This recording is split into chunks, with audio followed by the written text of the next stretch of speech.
Maka dari itu bentuk zakat ini sifatnya mesti makanan. Ya. Gambarannya begini, ada orang yang saat masuk Idul Fitri, dalam keadaan bahagia, orang lain makan, ada sosok-sosok yang nggak bisa makan. Di saat orang sedang senang, bisa makan, ngundang orang, tengok tetangga, mampir ke rumah, di tempat dia kosong, nggak ada makanan. Di malu mau terima orang. Dan bahkan dirinya pun nggak bisa menikmati, seakan-akan puasa lagi setelah itu. Padahal seharusnya dia berbuka. Karena itulah, diwajibkan bagi setiap yang puasa untuk mensupport kalangan ini, agar mereka pun ikut bisa makan, menunjukkan puasa telah berakhir, sekaligus juga menunjukkan kebahagiaan dalam proses masuk kepada awal Syawalnya. Jelas sampai di sini? Baik, ini bagian pengertian yang pertama, kita jeda sebentar, kita belum temukan kenapa kemudian disebut dengan zakat fitrah dan siapa orang pertama yang memulihkannya. Kita diskusi sejenak, barangkali ada yang mau ditanyakan, saya perkenankan. Baik, silakan. Bismillah. Bismillahirrahmanirrahim. Assalamualaikum warahmatullahi wabarakatuh. Waalaikumsalam warahmatullahi wabarakatuh.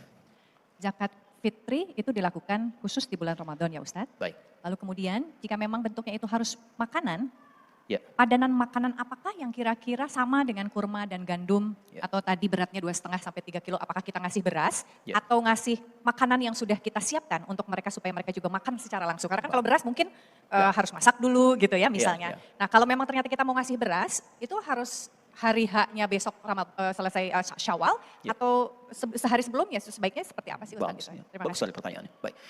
Ada pertanyaan kalau bentuknya makanan, makanan apa yang diberikan? Apakah makanan jadi yang dikonsumsi atau kemudian makanan bahan yang bisa diolah? Kalau diolah waktunya kapan? Pertama teman-teman sekalian, di hadis ini disebutkan kurma dan gandum. Ini contoh menunjuk kepada makanan pokok. Awas. Ya, jadi makanan pokok orang Arab dari dulu zaman Nabi sampai sekarang, itu umumnya mereka makan kurma dengan gandum. Dan ditafsirkan oleh ulama, jangan lihat kurma dan gandumnya, tapi lihat kepada makanan pokoknya. Artinya, kalau di setiap tempat makanan pokoknya bukan kurma dan gandum, misal di kita beda bukan kurma dan gandum, maka makanan pokok itulah yang dikeluarkan sebagai zakatnya. Kalau kita makanan pokoknya apa?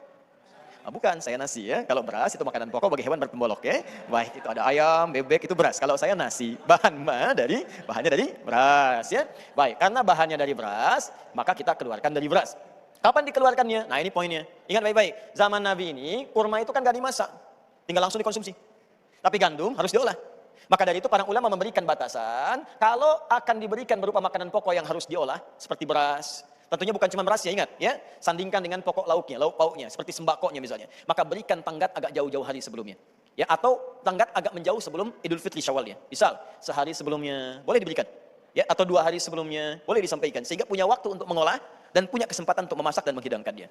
Tapi jika kemudian makanannya makanan jadi, ya, seperti misalnya kita ingin berikan hidangannya khusus, makanan langsung yang senilai, dengan senilai ini semua, maka silahkan diberikan batas paling maksimalnya setelah sholat subuh sebelum sholat Idul Fitri.